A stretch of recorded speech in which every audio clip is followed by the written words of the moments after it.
If everybody would take their seats and places.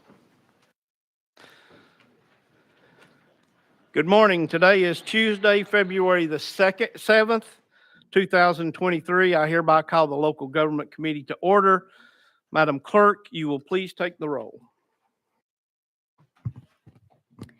Representatives Alexander, Burkhart, Carr, Doggett, Present. Hale, Helton Haynes, Holsclaw, Love, Martin, McKenzie, Miller, Moon, Raper, Reedy, Rudd, Shaw, Slater, Stevens, Thompson, Vice Chairman Wright, Chairman Crawford. Present. Mr. Chairman, you have a quorum. Thank you, Madam Clerk. Thank you guys for joining us today. Today is the first day that the local government committee has come together. So we will have to go through some proper announcements and some rules and regulations. At this time, I would like to recognize a few people that will be joining us every week, and these are the people that makes this committee run. And so please help me in recognizing them. Our executive assistant is Trish Henninger. The executive assistant to my right here is Ian Jennings. Research analyst, Ryan Baird. Our attorney is Joshua Houston. My intern this year is Gabriel Flores. Our clerks is Kat Walhall and Alora Stewart. And our sergeant of arms today is Tony Townsend. At this time, I'm going to ask, starting on the front row with Dr. Love, if everyone would please announce who you are and what district you represent. Thank you, Mr. Chairman. Good morning. Good afternoon, rather. Harold Love, House District 58, which is parts of North, South, and East Nashville areas. Glad to be here, Mr. Chairman, on Local Government Committee. Yeah, thank you, Mr. Chair. My name is Sam McKenzie. I represent District 15, parts of Knox County, East Knoxville, South Knoxville, downtown University of Tennessee, Knoxville College area. To my right, Tim. Representative Tamara, District 34, Rutherford County, in part. Jay Reedy, House District 74, Houston, Humphreys, Benton, Stewart, a portion of Henry County, 2/3 of the city of Paris. Honored to serve those folks. Thank you, Mr. Chairman. I'm Dale Carr, District 12, Sevier County. Have nearly all of Sevier County except just a little portion in the north. Thank you, Mr. Chairman. Johnny Shaw, District 80. It takes up portions of Haywood, which is Blue Oval, Hardeman, and parts of Madison County in West Tennessee, the best in the West. Okay. We'll leave it at that. Representative Larry Miller, District 88 in Memphis, Shelby County. Thank you, Mr. Chairman. I'm Dwayne Thompson, representative for District 96, which is all in Shelby County, running from east to west across the county. I'm Greg Martin. I represent District 26 in Hamilton County, the beast of the East. Thank you, Mr. Chair. I'm Kevin Raper. I represent District 24, which is it's all of Cleveland, Tennessee, but a little bit of Bradley County. Thank you, and I'm glad to be here. Thank you, Mr. Chairman. Jerome Moon, District 8, the rural part of Blount County. Jeff Burkhart, District 75, the western part of Montgomery County. Thank you, Mr. Chairman. Michael Hale, District 40, Cannon, DeKalb, Smith, Jackson, and a portion of Wilson County. Thank you, Mr. Chairman. Esther Haynes, I represent part of Hamilton County, District 30. Thank you, Chairman. Representative Rebecca Alexander, and I represent God's country, Washington County, Tennessee. Thank you, Mr. Chairman. Dave Wright, District 19, the rural part of East Knox County. Thank you, Mr. Chairman. William Slater, and I represent a portion of Sumner County, which includes Gallatin and then all of Trousdale County. Mr. Chairman, I'm Clay Doggett, and I represent District 70, comprised of Giles County, Lawrence County, and now Lincoln County. And it is a great honor to serve my district, and it is a great honor to be on this committee with each and every one of you. So thank you. And I'm John Crawford, and I represent the first district, which is Bristol, part of Kingsport, part of Sullivan County, and part of Bluff City. I'm in the very northeast tip of the state, so I can be in Virginia, North Carolina, and Kentucky in a matter of minutes. So I'm right there in the very tip, and that truly is God's country. So thank each and every one of you for serving on this committee. Look forward to having a good year. At this time, I'll ask if any of the members has any personal orders or announcements. Seeing none, today we have one bill on the calendar, House Bill 48, and that is brought by Leader Lamberth. We're going to take up this bill first, and then we'll go over the rules and regulations of the committee afterwards. Got a proper motion and second on the bill. Leader Lamberth, you're recognized. Thank you, Mr. Chairman, and there should be an amendment that is running with the bill. It's a very simple, straightforward bill. It just sets the maximum size for any city or metro council in the state of Tennessee at 20. Any city or metro that is below that number cannot grow beyond that number. Any city or metro that is above that number would need to shift down and go to at least 20 or below. And the amendment gives them complete authority to do that in any way that they would like. I will say that the only two cities or metros out there that we can find in the country that are larger than 40 are New York and Chicago. Not exactly the best examples of efficient or effective government, with all due respect to those two cities. And I pulled a few numbers from just some additional cities around. Hendersonville's at 12, Knoxville's at 9, Gallatin's at 7, Elizabethton is at 6, Kingsport's at 6, Johnson City 5, Maryville 5, Austin, Texas, at about 1 million citizens, is at 10 city council members. San Jose, California, about 1 million, is at 10 city council members. Memphis, just slightly smaller than Nashville, at about 700,000 people in the traditional area there, is at 13 city council members. And I can go on, but in essence, once a city government goes beyond a certain size, it stops being effective for the citizens that they represent, and quite frankly, becomes almost impossible for other entities to work with them, both citizen, businesses, state, federal. It just becomes very difficult to work with an entity that goes beyond a certain size. So from a policy standpoint, that's what this bill does, Mr. Chairman. It just sets the maximum size at 20. Thank you, Leader. And we do have an emotion. I just want to, before we do that, I need to make sure that our drafting codes match up. Can you please give us your drafting code?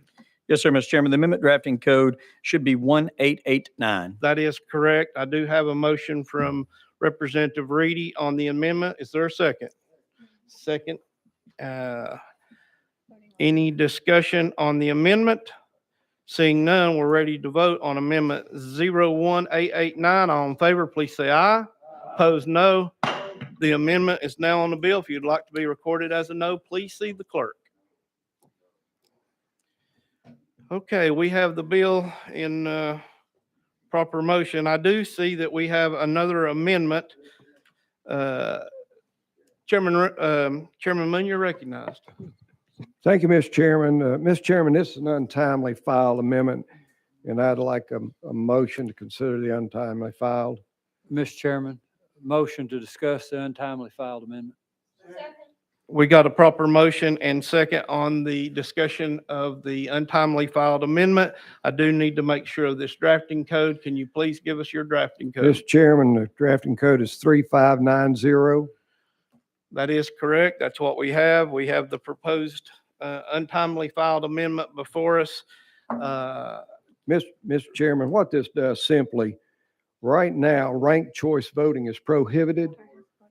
This would Point of order. Hold on, prohibit, Mr. Chairman. this would prohibit runoff. Chairman Carr, you're recognized. Thank you, Mr. Chairman. I believe the Vice Chairman's motion, was it not just to talk about the amendment before we voted on it and see what the standard was and the proper procedure of that? That is correct, and that's why I recognize the sponsor of the amendment. He's explaining what the amendment does. Okay, any problems, any questions? Continue, Mr. Chairman. Thank you, Mr. Chairman. Like I say, anytime an untimely is up for consideration, it should be very brief by the rule. All this does is prohibit instant runoff voting, period. Thank you. This is because the extraordinary power that Amendment 1889 extends to this current council. Thank you, Mr. Chairman. You have heard the sponsor of the untimely filed amendment discuss his amendment. Is there any questions or discussion on the untimely filed amendment? Leader Lambert? Thank you, Mr. Chairman. And at this point, is the committee just voting to consider this? I don't have any issue with y'all considering this. I will say it does go into an area that the original bill does not envision. And I deeply respect my chairman, my subcommittee chairman there for bringing this. It is an interesting issue, and I think is worthy of at least discussion. It may go a little far beyond what this bill initially intended to remedy. But as far as consideration, Mr. Chairman, that's up to you and that's up to the committee as to whether at least consider it. But before we would actually put it on the bill, I would prefer to be heard on it if possible, Mr. Chairman. Okay, just to get us back to understanding where we're at this time, this was an untimely filed amendment brought to us by Chairman Moon. It did receive a proper motion and second to discuss it.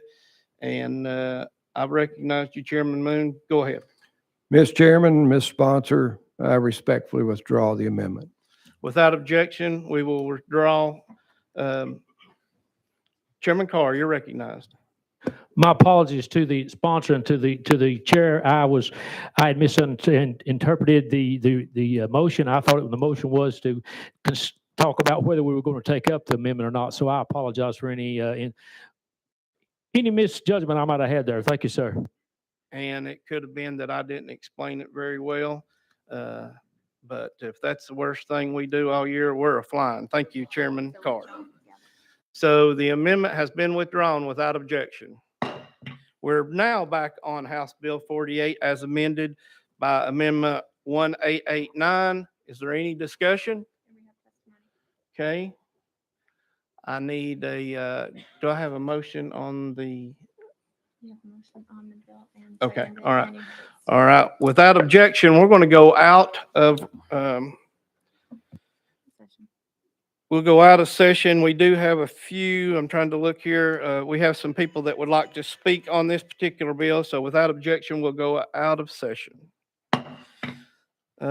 We have first on the list, Trent Benage. Is that correct? Okay. Sorry about that. I'm probably pronouncing the name wrong, but welcome to the committee, and we will be glad to take it up. Please keep your comments to 3 minutes, and your time will start now.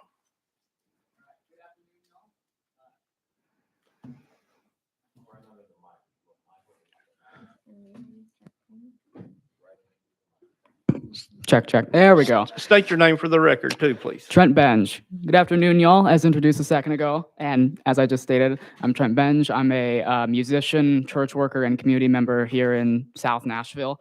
And I've lived in this area my whole life. And so my involvement in local volunteer work and community work, especially in my local community, is why I am very much opposed to House Bill 48. While there may be many issues with the functions of Nashville's government, and those could not be more clear than ever right now, Metro Council is not one of those. It has a 40-member structure because we believe in representing local communities properly. It has 35 constituent districts and 5 at-large districts across the county. That means that's 1 council member per every 20,000 people. And so because of that easy access system, I and many others have gotten the chance to interact with our local council members quite frequently. And so if House Bill 48 were to be enacted, that kind of relationship would just not be possible with those in local government, because we'd be seeing what would likely be a 20 constituent district Metro Council, bringing that total of constituents per district up from 20,000 to nearly 37,000, which nearly doubles the amount of territory that Metro councilors have to cover. And that often, per precedent of other cities, means they'd likely have to bring on extra staffing for constituent engagement, meaning this bill would do essentially do what it's aiming to eliminate, building more unnecessary bureaucracy and inefficiency.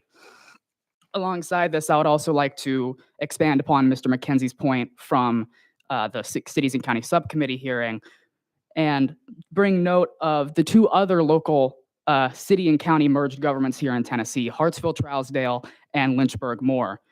Hartsville-Trousdale's government has 20 elected officials in its council. That's one per every 637 people. And Lynchburg-Moore's has 15. That's one for every 431. So when taking this into account, the notion that Metro Council is too large or that it has too few constituents per district just seems a bit silly. On top of that, as Vice Mayor Schulman mentioned in the previous hearing in 2015, we did reject a referendum that would shrink Metro Council from 40 members to 27. Now, Majority Leader Lamberth is correct in saying that it was tied to term limits, but that's also why I was kind of surprised to hear that he had a poll that said that 55% of Nashvillians supported shrinking the council. That's not the vibe that I've gotten from talking to people in my community. And when I tried looking up this poll, I, in all honesty, could not find it anywhere on the internet. There doesn't seem to be any public records of this poll. And that could be because I wasn't looking in the right areas, but I would love if Majority Leader Lamberth could comment on that later in this as well. Overall, given this evidence, I think it's clear this bill would do more of what it hopes to eliminate, which is— Mr. Benj, that's your time. Thank you for coming to the committee and presenting your testimony. At this time, we have Delicia Porterfield. Good afternoon, Ms. Porterfield. Thank you for coming and being with us today. Please turn on your mic and state your name for the record, please. You have 3 minutes. No.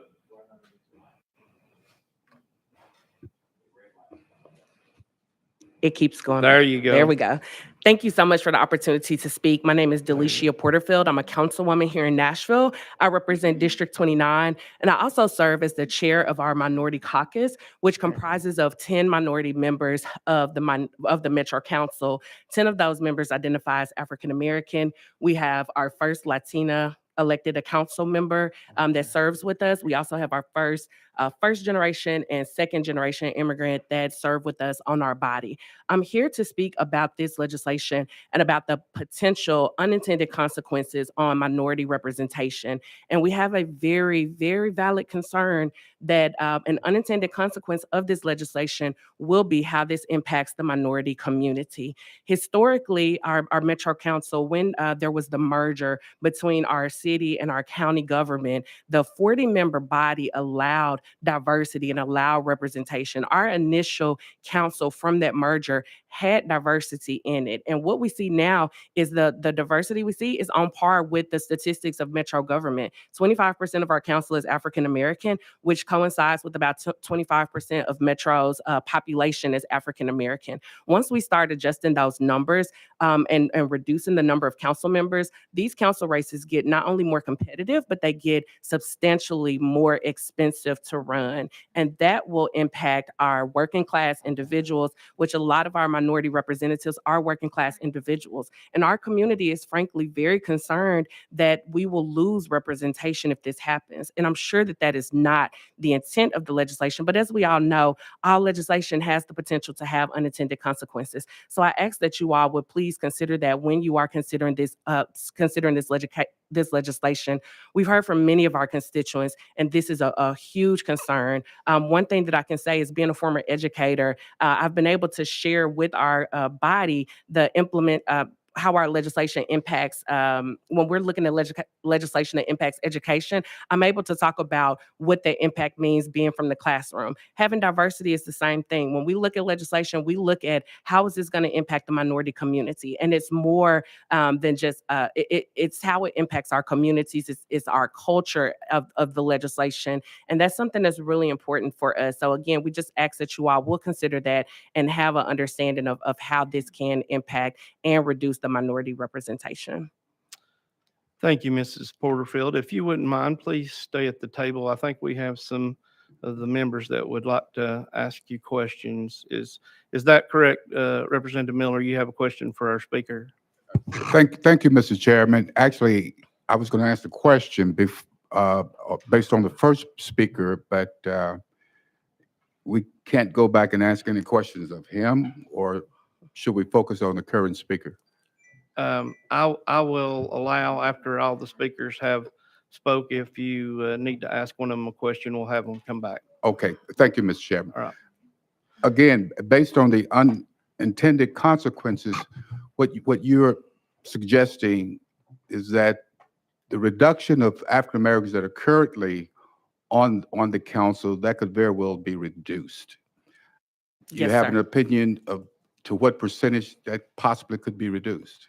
That would depend on the number of individuals that are allowed to serve on council. I don't know a number of how it could reduce it, but what we do know is right now the representation is on par with the census data from the community.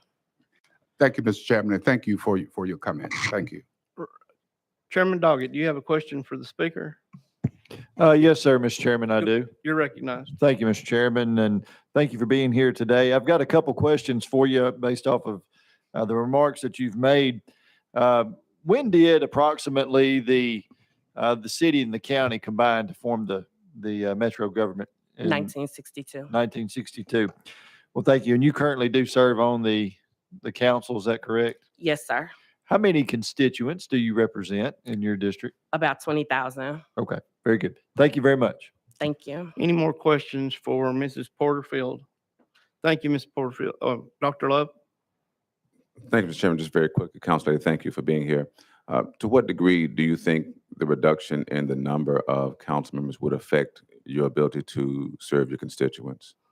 Thank you for that question. Although 20,000 people is a lot of people for us to represent right now, we do have a very personal touch with the individuals in our community. I won't bore you out with the details, but I have tons of stories about my colleagues and myself and how we interact with our community, from helping senior citizens. I get calls late at night. Well, I had a senior citizen whose door wouldn't lock, and he called me at 10 o'clock at night and asked me to come and help him to lock his door. I helped a senior citizen who had surgery, who was not able to put eye drops in his eyes, and I went to his house every night for 2 weeks to put eye drops in his eyes. The work that we do, the legislation is so important, but our relationships with our constituents is one of the most important things that we do. If this passes and we're looking at serving approximately 35,000 to 40,000 people, we lose that touch with the community. And the local elected officials, we are the people that are closest to our constituents. We go to the same grocery stores, we go to the same parks. The people in our community know us, and we represent their interests. Representative Shaw, you're recognized. Thank you, Mr. Chairman. Thank you for being here and for your testimony. Can you tell us how will it be determined if you got, how many members do you have now? We currently have 35 district council members and 5 at large, for a total of 40 for a combined city and county. So how will, if this legislation go forward, how will it be determined who will serve? I mean, do you have to redraw all the districts down to 20? How is it going to happen? You'll have to have elections. Just if you could just tell me how you think that's going to take place.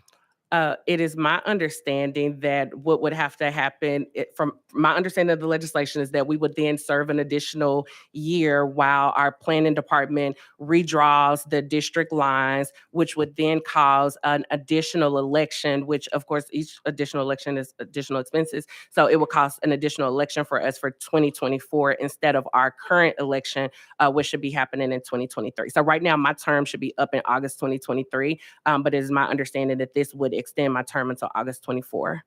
Okay, thank you. Ms. Porterfield, thank you so much for being with us today and Thank you. answering these questions. Thank you for the opportunity. We have one more speaker that would like to speak to the committee, and this is Mr. Tom Lee. Mr. Lee, please state your name for the record, and you will have 3 minutes. Please turn your mic on, and you'll have 3 minutes from the time you start.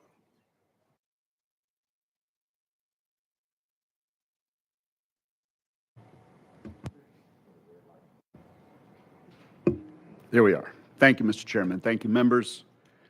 My name is Tom Lee. I'm a partner in the law firm of Frost Brown Todd, and I'm pleased today to represent the city and the people of Nashville. We want to thank the sponsor for bringing this conversation to this committee. It's an important conversation about how local governments should be structured and where. I want to suggest that this conversation is as much about this bill as it is the next bill, and I want to encourage you to think about both. First, I just want to tell you 3 things about the city of Nashville that you should know, because we're glad that you're here. Nashville has the lowest property tax rate of any of the 4 major cities in Tennessee. Just yesterday, our general obligation bond rating moved to AA+, 1 tick below AAA. And Nashville has recorded 16,100 new jobs since March of 2019. That is more than twice the number of any other county in Tennessee, save one, Wilson County. What we're doing in Nashville is working. Let me talk about the bill. The bill does apply, as the sponsor says, to every city and metropolitan government in Tennessee, but it affects only one. And we're familiar with that. We've all seen, if we've been around a little while, the Premier Tourist Resort Bill. It applies statewide, but when it passes, only one boat dock is selling beer. This bill applies statewide, but should it pass, only one community will be affected. We've always been suspicious of that in Tennessee. That's why our Constitution has a provision in it that says when a bill comes that affects only one community, it requires the consent of the local governing body. In fact, a supermajority, 2/3 consent. You've all passed private acts. You understand what those are and how they work. We submit in its application, not in its language, in its application, this is a private act. It will affect one community. And in that respect, it's unique. This is the first bill that I know of that goes not to what policy decisions local governments should make, but rather to the structure. We've always trusted the structure to the people of your communities, whether it's East Ridge or Kingsport, Sevierville, Waverly. The folks in your community choose to be a town. The state government provides the structure, yes, but the choice to be a municipality rests with the people. And the choice to determine the structure, the type, the kind of municipality rests, and it always has rested, with the people of that community. That's why this bill is not about Nashville. Even though it affects only Nashville, this bill is about every community in this state, and every community in this state should imagine so. And we hope that you will too. Mr. Chairman and members, I thank you for your time. Thank you, Mr. Lee. Is there any questions for Mr. Lee? If you don't mind, go ahead and. I don't mind. Thank you, sir. State your name for the record. Representative Miller, you're recognized. Thank you, Mr. Chairman. Mr. Lee, earlier, our leader mentioned one of the reasons for the bill had to do with inefficiency, maybe not the exact words, but the inefficiency and the lack of progress with a membership or a body of 40. And I was just thinking when he said that, I know for the last 10 to 15 years, coming from Memphis and coming here, cranes are everywhere, as if progress is bursting out of the seams in this community. And that's how I was looking at progress. So in your opinion, exactly what do you think the real reason for this legislation? Representative Miller, I can't speculate as to the reason, but I can talk a little bit about the effect. You've heard from Councilmember Porterfield about how it would change potential for minority representation and, frankly, for every member of the council in terms of their responsibilities and their duties, how they would change. The proposition behind metropolitan government in our code is efficiency. That's what metropolitan government exists for. And it has worked in our state, I think, well, in 2 instances. One, where the county is so small that the people of that community have made the judgment that really duplicative government doesn't work for them. That's Trousdale County and Moore County. Trousdale County has about 6,000 citizens. That's 1/3 the size of Councilwoman Porterfield's district. And the other example is where the community is large. And Nashville made that decision, frankly, when it wasn't the size it is now, when it was less than 200,000 people in the entire city, but it's worked for us. In fact, if you look at the population growth of Nashville since the 1960 census, it's been consistent, about a 10% growth every decade. I think metropolitan government is one of the reasons why. We don't fight internally in some of the same ways that other communities do over resources. We have one school system. Those of you who represent Shelby County know that one of the great fights in Shelby County has been over multiple school systems year after year. We don't have that fight. We are not perfect. We can do many more things than we're presently doing. We get bumpy. We're 700,000 people and 700,000 opinions about how a community should look and feel. But the council member is exactly right. If I want to see my member of council, my best choice is to go to Publix and the produce aisle, because we're likely to see each other on Sunday night. If I want to see the governor of the state or the president of the United States, well, that will take additional time. Our representation is close to the people. You knock doors to win a metro council seat in the district, and you better knock every door. Those of you who've thought about state Senate races know, even when you get to that size, you're not knocking doors anymore. You're buying television and mail, and it gets very expensive. That's the effect of metropolitan government for us, Representative. Any other questions for Mr. Lee? Seeing none, thank you, Tom, for being with us today and presenting your testimony. Thank you, To Chairman. the committee. Seeing no other question, without objection, we'll go back into session. We're now back in session, and I will recognize Leader Lamberth on his bill. Thank you, Mr. Chairman. And with all due respect to those that have spoken, I find it interesting, and obviously Mr. Lee's very good at what he does. He's very accomplished at it.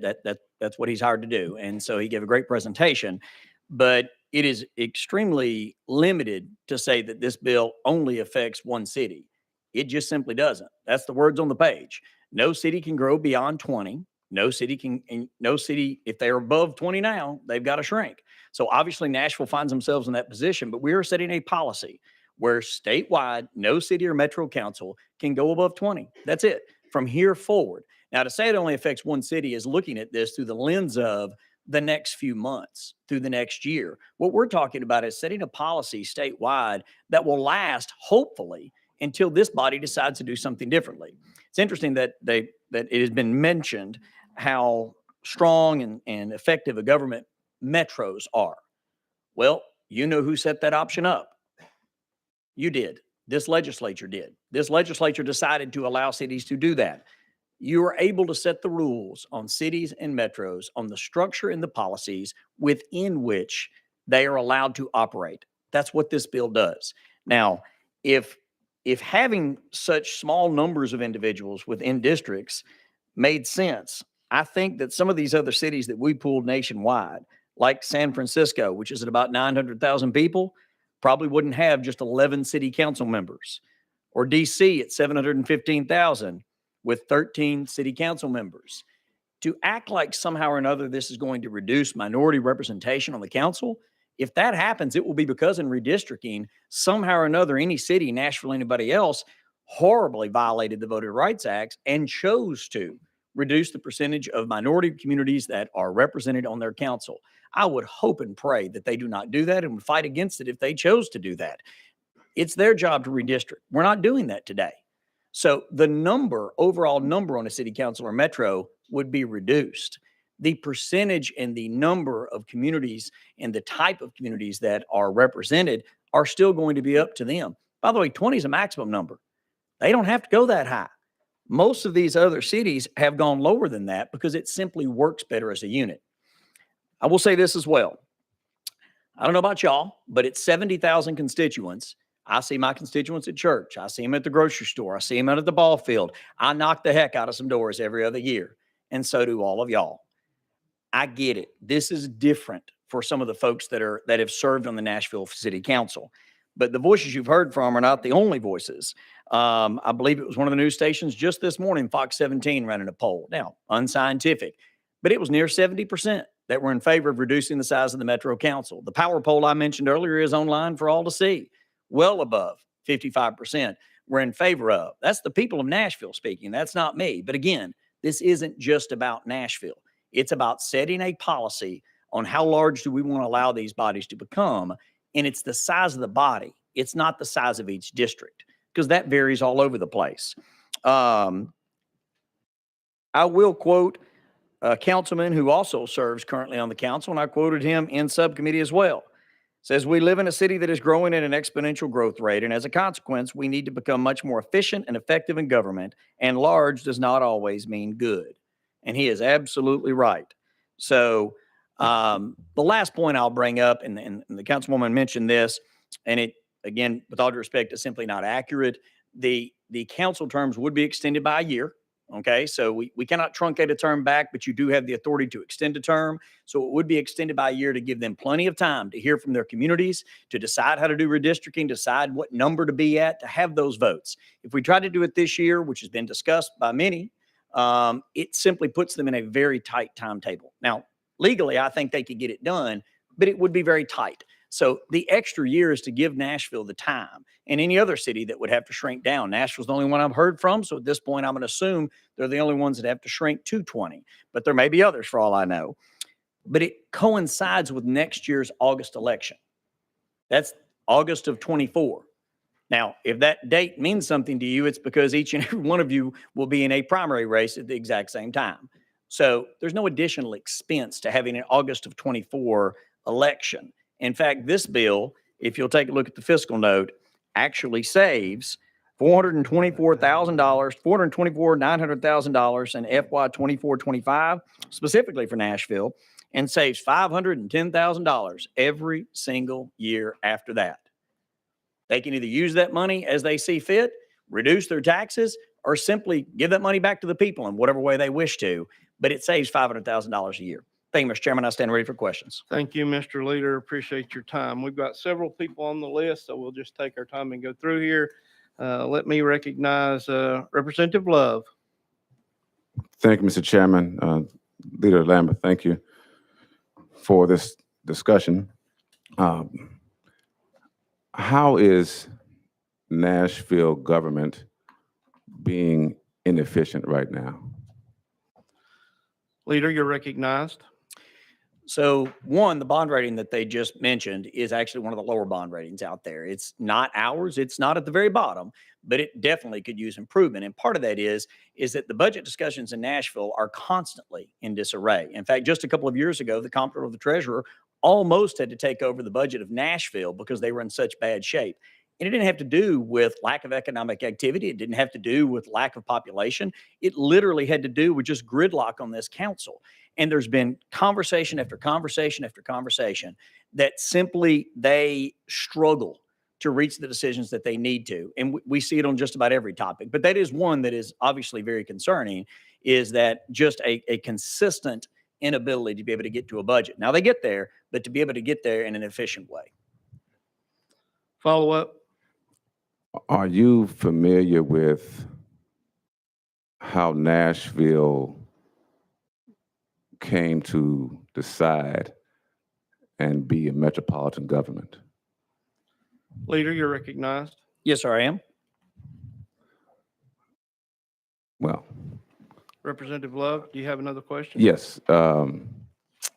It's my understanding that in 1961, as my father and Zia Luby and Robert Lillard were on the Nashville City Council, the only 3 Black members, that the struggle was getting the Black community to agree to consolidation.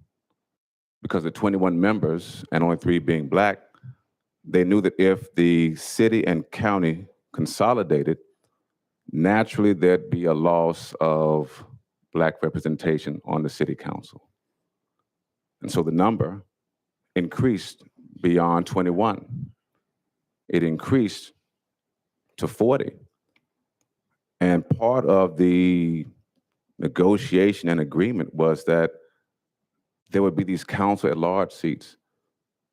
These are the memories I have from my father telling this story over and over again, even 20 years after the merger.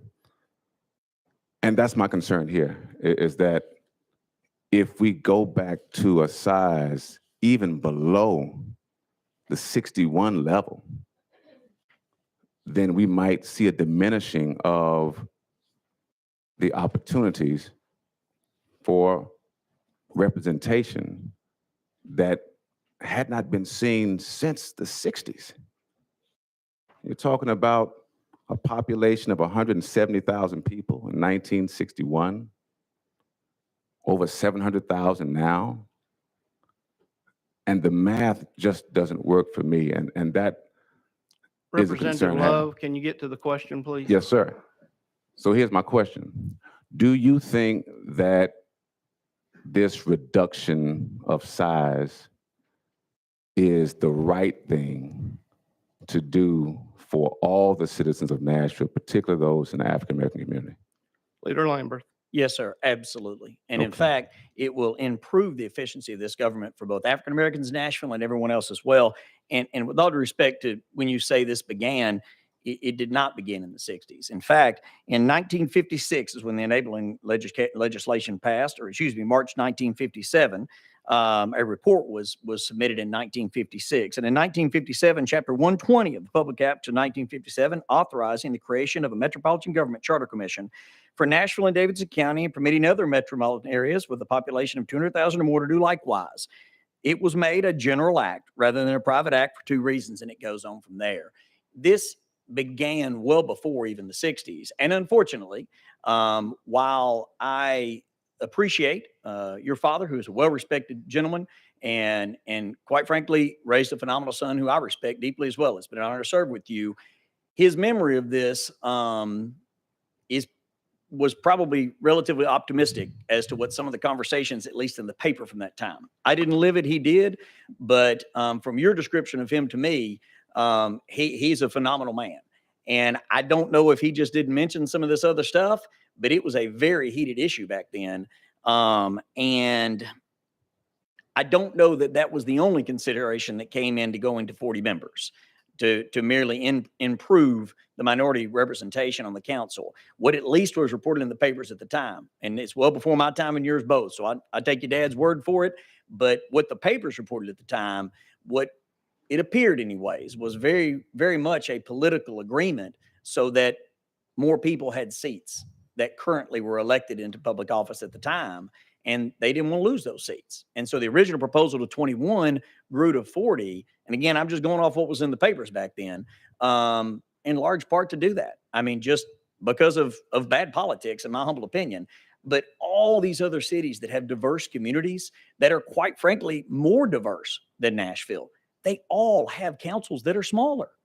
Surely to goodness, everybody else in the world can't have it, wrong, and just Nashville's got it right. And I'm not saying that my issue is this, though. Representative Love, wait till you're recognized. Go ahead, sir. Thank you, Mr. Chairman. If I'm not mistaken, to your point about what began in 57, there was another vote that failed. After that, the second vote came. And that's where the negotiations that I'm talking about from 61 began, because the first vote did not pass. Thank you, Mr. Chairman. Yes, sir. Thank you. Leader, you're recognized. Thank you, Mr. Chairman. I didn't want to get in trouble for speaking without being recognized too. So Representative Love now sometimes will do that. And yes, sir, that first vote did fail. And so I just wanted to fully concede. I mean, it failed for whatever reason, but it at least it looked like there was a whole lot of politics that kind of got in the way. Chairman Moon. Thank you, Mr. Chairman. Sponsor, do you know when the last tax increase was in Metro Davidson County and what the approximate amount of that tax increase was? Leader, you're recognized.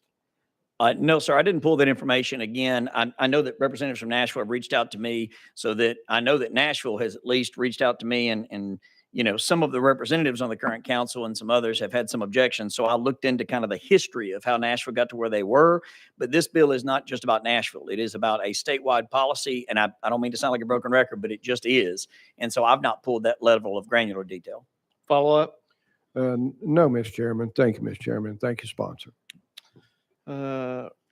Representative Miller. Okay. Representative McKenzie. Thank you, Mr. Chair. And to the sponsor, How did you arrive at the number 20? Leader, you're recognized. So we tried to look nationwide at other, we looked at like kind of the big four cities in Tennessee. We looked at other cities as to what their structure was, and tried to pull out, like we do with a lot of bills, what the best practices were. And again, some of those that I mentioned earlier, especially, really Memphis stood out a lot because it's 628,000 residents and a little bigger than that now, only 13 city council members. And then to look at, just some of the other larger cities in Tennessee, like Knoxville, at 9 city council members. And again, seemingly at least, they work very well with each other and with their communities and with us and everyone else. It just really stands out when you only have New York and Chicago any larger than Nashville at 40. So what we tried to look at is kind of what was a good cross-section. If you really want to get down to it, my hope, at least, while we're setting a maximum at 20, is that any city out there that is choosing to reduce down would really not go beyond about 15. When you look at other cities and you look at throughout the nation, very, very few go above 15 members. And so that's up to the different cities and whether or not they want to go to 20, but we're just setting a maximum. But that's how we got to that number. Representative McKinley, follow up. Thank you. As we discussed last week, those cities, and especially cities in this state, like Knoxville and Memphis, they don't have the same things that counties deal with, and this metro form of government handles all things within Davidson County in this particular instance, like prisons, libraries, health departments, a myriad of things that cities don't. So I would push back a little against that. But my question: Trousdale County has 20. I was just wondering, was that the reason? And they represent roughly 600 people. Did that have anything to do with the number, the minimum number of metro folks? Leader, you're recognized. Again, sir, we looked throughout the country at what similarly situated areas are and chose 20 as a maximum. My hope is that folks will not go quite that large. I think 15 or under is kind of what we saw as a baseline, but 20 is what we got from kind of looking at cities throughout the country as kind of an absolute maximum, but it's not where you have to go. Representative McKenzie, anything else? Yes, one last follow. One statement is that you had commented about meeting folks in the publics and things like that. So folks that don't know, my wife is on city council in Knoxville, and I dare say the conversations are a little different between the state representative and the city council. Though the issues that affect city council are a lot closer to people's pockets and hearts and minds than the things that we do here in Nashville. Trust me, I hear the conversation, so I push back a little bit. And my last statement of question, you talked about bond ratings. I spent a lot of time on Knox County Commission, and we had just gotten a AA+ rating. I think my colleague from east of me in Knox County can attest to this. And we were turning somersaults when we got up, because that's one tick away from a AAA rating. So I would not call that in any way, shape, form, or fashion a bad bond rating. AA+, period, is a good bond rating. So I just want to make sure that everyone understood that. Leader Lambert. Thank you, Mr. Chairman. And sir, my only response to that is that obviously AAA is the goal. And for really any city or county within this state or entity, if you're below that, there's room to grow. And so hopefully we would both agree on that. I'm not saying that that's a bad bond rating, but there is definitely an opportunity there to do better. Representative Thompson, you're recognized. Thank you, Mr. Chairman. I was born and raised in Memphis, and I love my city. My wife and I have raised our children there. All of my grandchildren are being raised in the Memphis area right now. But you have to also look at history. The first 60 years of the 20th century, Memphis grew precipitously. Representative Thompson, we're here for questions, sir. If you don't mind, we don't need a history class. Just give us the questions. Okay. If I can, wait, just I'll give you some a few leeway. facts, Go and then ahead. I'll ask a question. Okay, the metro government began in '62, and Nashville has grown to one of the great cities in the country right now.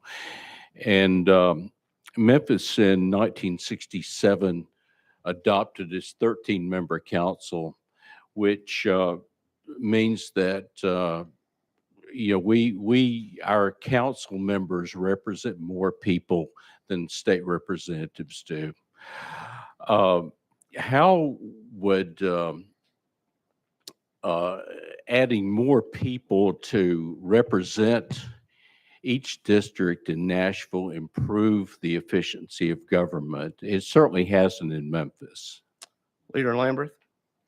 So again, a smaller, more cohesive group of individuals is much better, much more effective in being able to reach a decision for whatever that they are involved in. Truly to goodness, just about everybody on this committee has been in different civic organizations or groups where you get on, say, a 40-member board. Okay.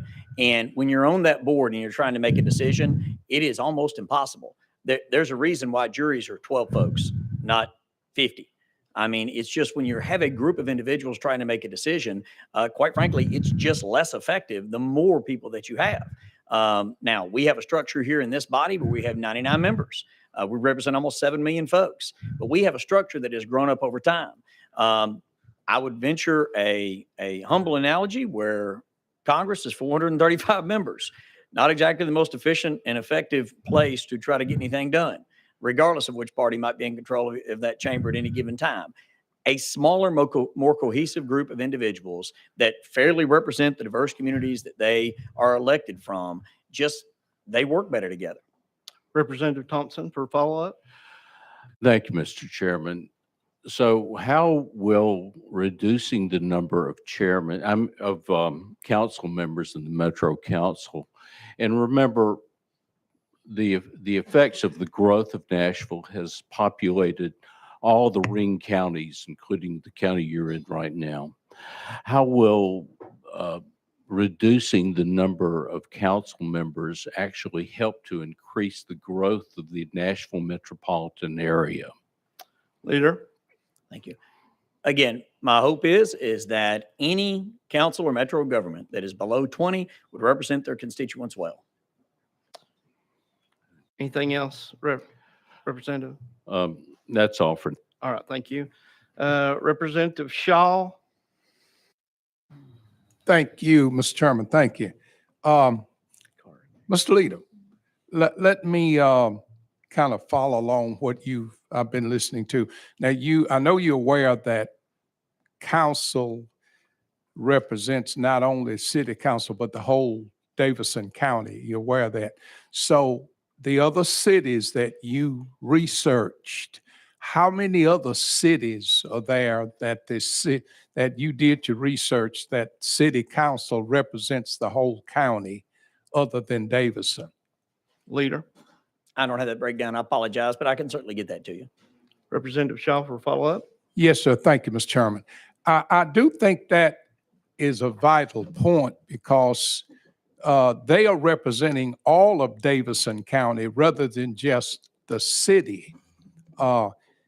Maybe they don't need but 20 city council persons, but the other cities that I know of have county commissioners that represent the other part of the county. So I believe it would be only fair for us to know that before the legislation go forward, because I don't think we are not comparing apples to apples. But my next question to you.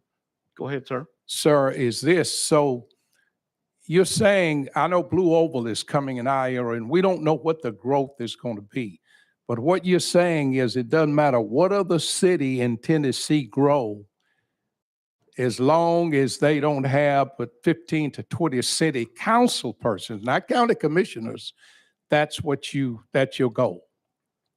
Leader.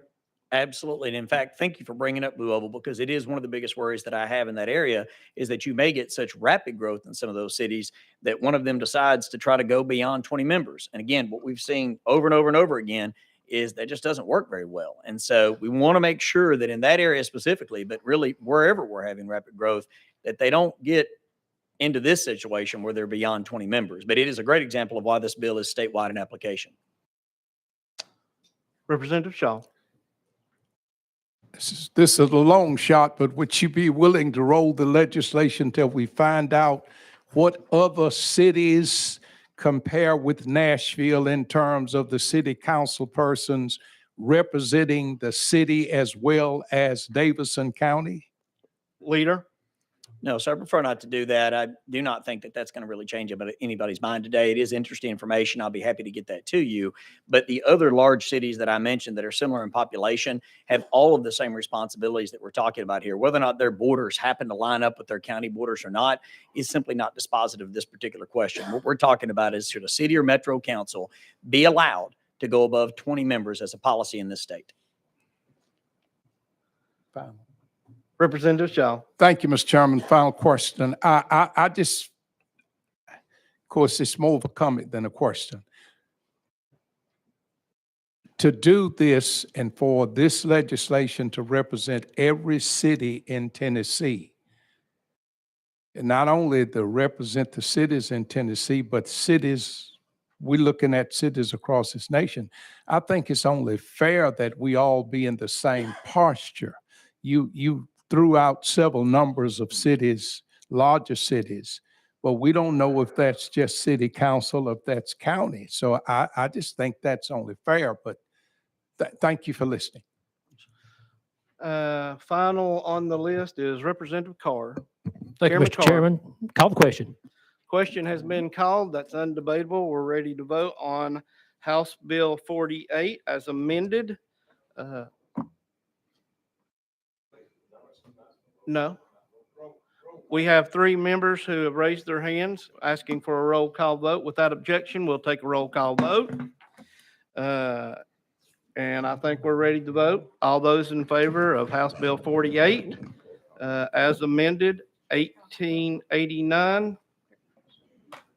We're ready to take the roll. Madam Clerk. Representative Alexander. Yes. Alexander votes aye. Representative Burkhart. Burkhart votes aye. Representative Carr. Yes. Carr votes aye. Representative Doggett. Doggett votes aye. Representative Hale. Yes. Hale votes aye. Representative Helton Haynes. Yes. Helton Haynes votes aye. Representative Holsclaw. Holsclaw votes aye.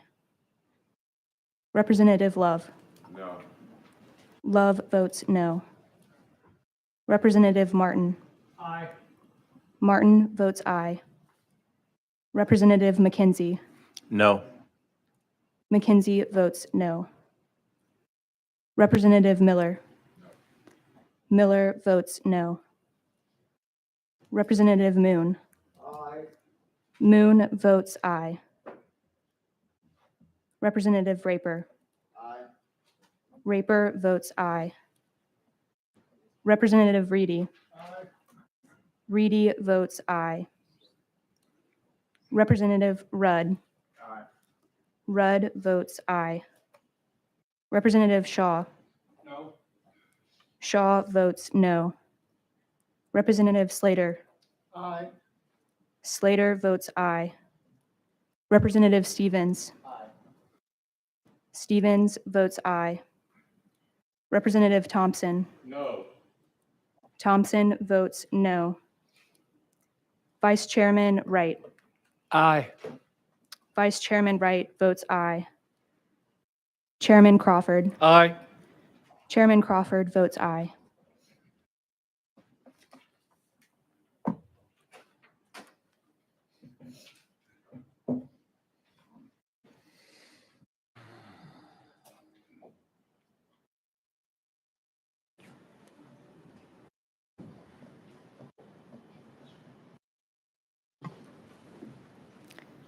Mr. Chairman, we have 16 votes aye and 5 votes no.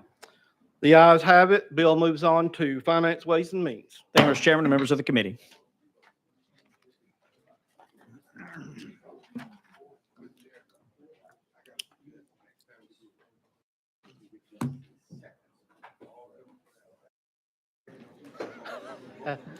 We could have done that without Oh, that's great. Okay. All right. All right, committee members, thank you for your time and your patience. And we'll go ahead and finish up our work for the full local government committee of the 113th General Assembly. At this point, I would like to share some information regarding the committee to you. Unless notified otherwise, the subcommittee will meet each Tuesday at 1:30 in House Hearing Room 1.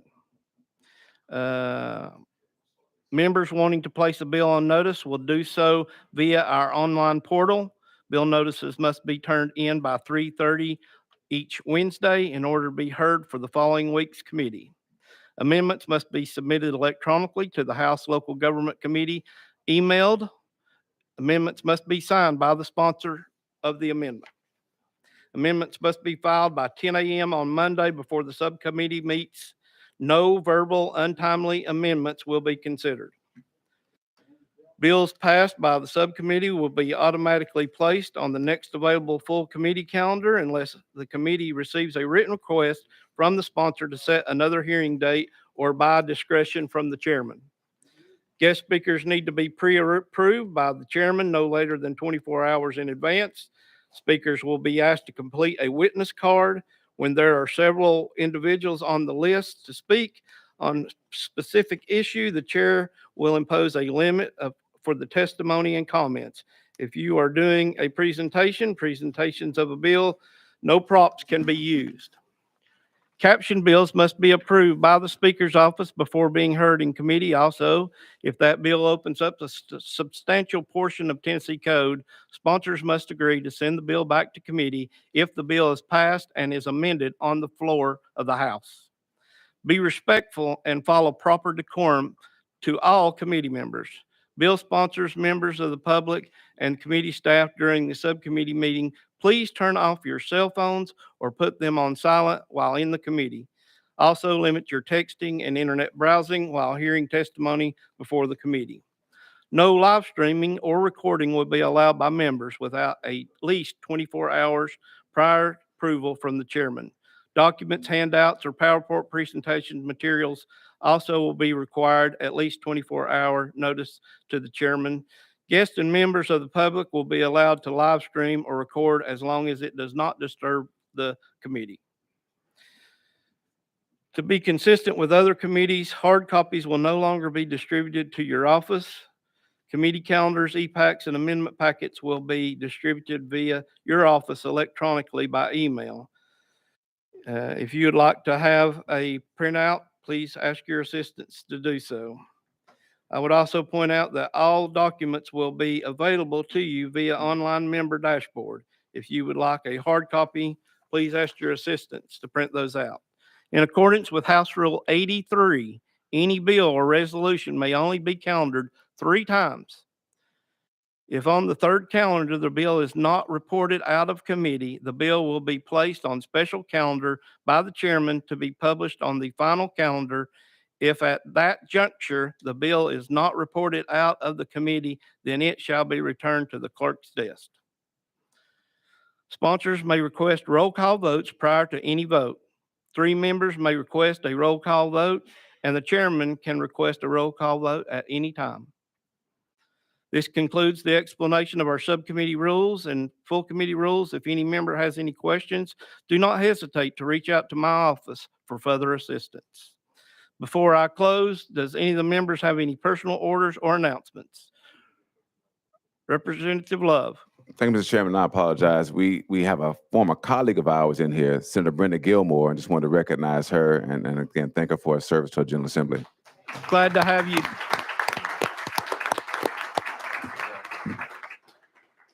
Thank you for being with us today. Representative Miller. Thank you, Mr. Chairman. Mr. Chairman, 2 questions. Will you send the rules to our offices? Yes. Okay.